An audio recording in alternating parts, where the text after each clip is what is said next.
Hey guys, welcome back to my channel. Sorry that it's a mess back there again. It's my husband's desk, guys. I do the best I can.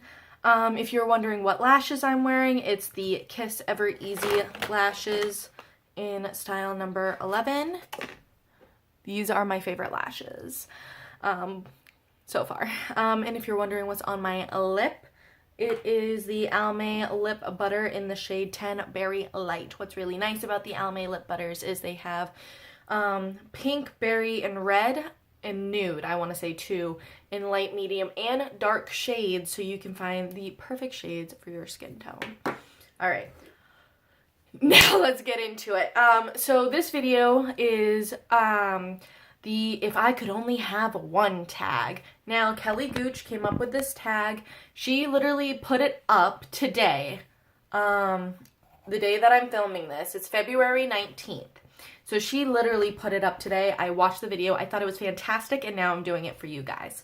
So we're going to hop in. What she did is she picked one thing from each category in her current collection, and made it so that was the only thing she could use for the rest of your life. So I am adding one more category in there, and it is single eyeshadows, because I have one single eyeshadow that I would use for the rest of my life if I could, if I had to, I should say. She also had brushes in there, so I am going to be doing a brush one, but yeah, just stay tuned, I guess. Alright. So, for primer. For primer, if I had to stick with one for the rest of my life, it would be the e.l.f. Hydrating Face Primer. I have purchased this time and time and time again. I absolutely love this face primer. It really hydrates the skin, but at the same time, it kind of helps fill in those pores as well. And that's why I really, really appreciate this primer, because I have big pores, but I'm a dry-skinned girl. So absolutely love this face primer, and I would repurchase, and if I only had to use one, this is what I would be. Also, the way she was explaining this is when you're picking these products, it's not necessarily going to be your favorite product. It's going to be what fits your skin tone the best, what goes with everything, what would be the most versatile for you to use day to day to day. So, yeah. Alright. So, for the foundation, if I had to pick in my current collection, it would be the L'Oreal Infallible Pro Glow Foundation. Now, this shade is the perfect shade for me in the wintertime. So, in the United States, that's right now where I live. I live in the Northeast. So, it's the perfect shade for me right now. It is too light in the summertime, but I can bronze up and make the shade work if I have to. So that's why I picked this one, because I do have dry skin, so a dewy foundation is what's going to be important for me.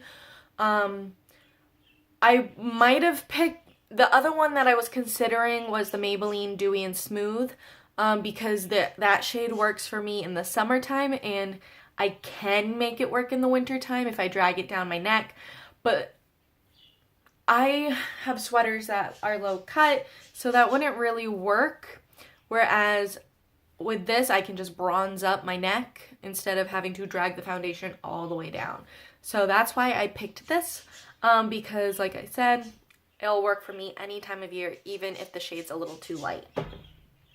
For concealer, and it's also a buildable foundation, so I can be very light coverage, it can be medium coverage, and you can kind of build it up to full, not that well, but my skin doesn't do that great with full coverage, though I do love full coverage, but so I feel like this is going to be the best bang for my buck.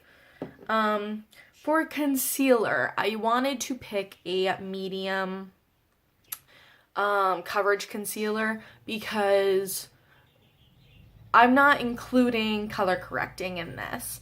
So all my under eye color correctors, they're gone. They don't exist anymore because it's not really necessary. It's just a nice extra touch. I mean, really, is any makeup necessary? I guess that depends on what profession you're in. So the concealer I ended up choosing is actually my favorite concealer, and it is the Urban Decay Naked Skin Weightless Complete Coverage Concealer. I picked this concealer because it is a medium coverage concealer, but it is a lightweight concealer. So it'll really go in and cover up those under eye circles pretty well without a under eye corrector. You might still see a little bit of darkness, but really not that bad. Not compared to a very light concealer like the Maybelline, what's it called? I just finished it up today. The Maybelline Instant Age Rewind. This does not, like, it says it's eraser dark circle. No, don't listen. You need an under eye corrector if you're using this. But it does make the under eyes look kind of flawless because it is so lightweight. That's the one I have on now, but I did have to put a corrector underneath. This is a medium coverage concealer, so it'll cover it up pretty nicely, but it is lightweight, so it's not going to make your under eyes look like complete crap. So I would highly recommend that, and that would be the only concealer I would use. All right, powder. If I had it in my current collection, it would be the Neutrogena Healthy Skin, but that's not in my current collection right now. Just because I have so many powders I need to go through, I don't feel the need to purchase it as of right now. So if I had to pick one powder in my current collection, it would be the e.l.f. Tone Correcting Powder. I currently have this on. It works as a translucent powder in my personal opinion. I know you guys are probably like, wait, you're using this powder, but is it the other e.l.f. powder in your project pan? It is, but it's a little too dark for my skin right now, so I kind of have to wait. So I put this in for the winter time in my project pan and in the summertime because it'll work either way. Once the summertime comes, I'll focus on the other one again a little bit, and then once the winter time comes again, I'll focus on this one. Anyway, that's not the point. The point of this is if you swirl all the colors together, it works as a translucent powder. But it has that banana shade that if you want to set your under eyes with it, you totally could. So that's why I picked this powder, because it's so versatile. And it works on, and this is in the cool version, not the warm version. I do know at least at one point there was a warm version of this, but I need the cool version, which is weird because I have warm undertones, but the warm tone version is just way too dark. So yeah, that powder. All right, if I had to choose one bronzer for the rest of my life, it's probably gonna shock you since I've been forever in love with the Hoola bronzer, and you know it's in my project pan right now, but I would actually go with the Physicians Formula Butter Bronzer. And you're like, what? It's because I can use this year round. I can use this in the winter time. I can use this in the summertime. The Hoola, I have to make it work in the winter time. So like right now I'm wearing the Hoola, but I had to use specific brushes and have a really light hand in order to make it work. So the butter bronzer, I don't have to do that with, and it smells so good on top of that. But anyway, it is light enough for me to use in the winter time, but it's also dark enough for me to be able to use in the summertime if it'll stay shut. And there are multiple shades of this. Worst comes to absolute worst, when I go to repurchase it, I could get the shade that's up from the shade I have and still make it work, because the butter bronzer is the butter bronzer. Am I right? Am I right? Now blush. If I had to pick, now the blush I'm going to mention I have in a palette. If I had it separately, I would show it to you separately, but I only have it in the palette. But I'm only mentioning this one blush in the palette, not the whole entire palette. So if I had to pick one blush to wear for the rest of my life, it would be the Benefit Rockateur blush. It's what I'm wearing on my cheeks today. It is their Rose Gold blush, and it is so flattering on pale skin tones like mine that it goes with literally any look. I've worn this blush every time I've worn makeup recently because I am trying to hit pan on it. It is in my project pan, not to use up, but to just hit pan on it. I think I'm getting close. I don't know, but I would use this for the rest of my life if I had to, because it is so beautiful and it goes with every look. It goes with warm looks, it goes with cool looks, it goes with neutral looks, it goes with boom looks, it goes with softer looks, and I absolutely freaking love it. And once it's gone out of this palette, I will be buying it separately. Let's see. Highlighter. Now, if I had to choose one highlighter, I would want a more subtle highlighter, because depending on what my profession is at the time, I wouldn't necessarily want a bam highlighter. You know what I'm saying? You know what I'm saying?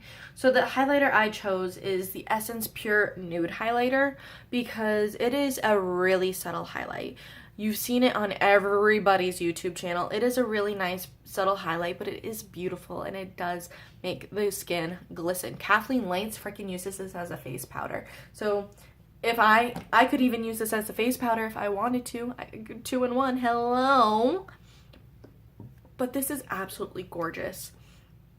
And yeah. All right. So if I had to pick one mascara to use for the rest of my life, as of right now, if you had asked me a couple months ago, it would have been a different answer. But as of right now, I would have to go with the Jordana Best Lash Extreme. This is an amazing mascara.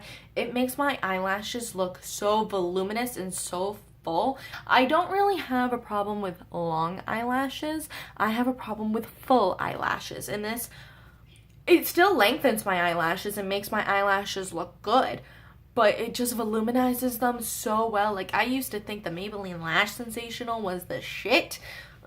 This has replaced it, and this is like $5 cheaper. So I would recommend this. It's only $2.99, I want to say. And it's absolutely fabulous. I have 2 in my backups. I'm trying to go through other mascaras as we speak, so I'm not going to be using it right now, but I do love this mascara. Now, if I had to pick one lip product for the end of time, you guys probably guessed this one because it's my go-to lip product when I can't figure out what lip product's going to look good with a look. And it is the CoverGirl Oh Sugar Vitamin Infused Balm in the shade Taffy. I've used up so much.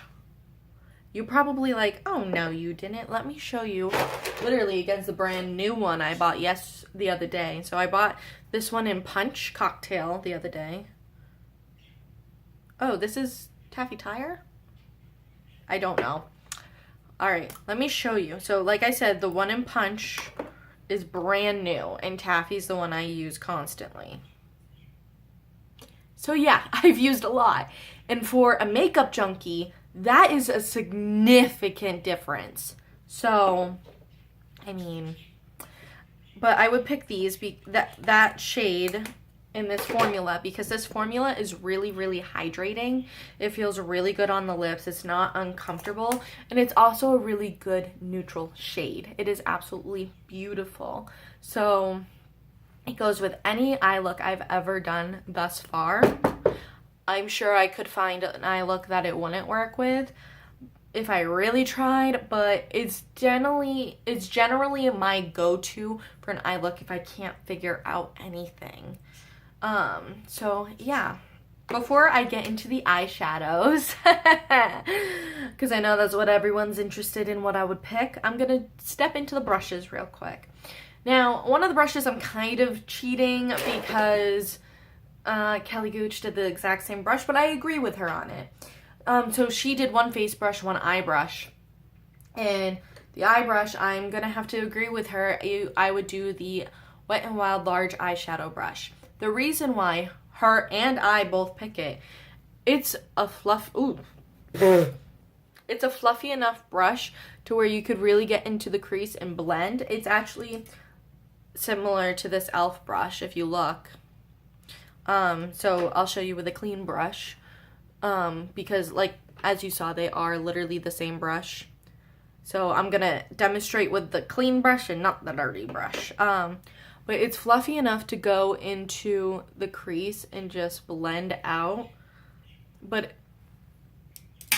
it's also flat, so you can apply a lid color. And while you might need to put that lid color on a few times because it's not a packing brush, it's just a laying down brush. It would still work for what you needed it to do. You know what I'm saying? So I completely agree with her on this brush, and if you really wanted to, you could even probably use this brush for highlighting. So now for my face brush, I picked the Wet n Wild flat top kabuki brush. Now I picked this because I could go in and blend foundation out with it, even though I prefer a beauty sponge, but I didn't want to pick a beauty sponge as my other tool because it's not as functional as this would be. So I could go in with my foundation and blend out my foundation. I could contour with it. I could bronze with it. I could put on blush with it. I would need to be careful though. I would need to use a really light hand, but I could. And again, I could highlight with it. So, and again, I could contour under my lip with it. Like, there's so many uses this brush could do. And I kind of based it off of hers. I was originally thinking of doing the Morphe M439 because she picked the e.l.f. Ultimate Blending Brush. And this is actually really similar. But I can't really, like, contour with that one. You know what I'm saying? This one, I could. So, yeah. Alright. Now for the eyeshadows. Like I said, I added a single eyeshadow to this just because she didn't do a single eyeshadow, but I do think one single eyeshadow might be nice. So for my single eyeshadow, I picked the L'Oreal Infallible eyeshadow in the shade Iced Latte. This is a really nice, pretty champagne pigment eyeshadow kind of thing. It's really, really, really pretty, and it's really easy to blend out and everything, and it would give a really nice natural look. Now, you'll understand why I decided to add this when I tell you what eyeshadow palette I picked out. Let me tell you some of the runner-ups for the eyeshadow palettes, though. So, my first runner-up was the Too Faced Chocolate Bar, because it has a bunch of really neutral colors, has some really nice crease shades, has some nice highlighting shades. It has that shade that you could set down your primer with. It has shimmer, it has mattes, it has everything. But I felt like this was a little too boring. Then I was thinking about the Modern Renaissance, kind of like how she was, because it had a little bit of color. But like she said, it's still a kind of restrictive. And because you can go with a warm look or a purple look. And that's about it. Or like a brown look. And that's kind of boring. Especially when you're kind of in the mood to play with color. So, and I'm sorry that I'm mentioning this palette again, even though it's discontinued, but I would pick out of my current collection the Morphe Dare to Create palette. It's the 39A palette, and I pick this because it has that full set of neutrals. If I really wanted to, I could just set the eyelid primer that I was using with this shade. It is still a little dark for me, but I could make it work if I was playing with these colors. So I have all of these transition-y crease colors. I have the purples and the reds up here. I have the more neutrally browns up here. I have the blues down here, and I have greens over here. So this is just absolutely gorgeous, and I could play around with this so much on a day-to-day basis.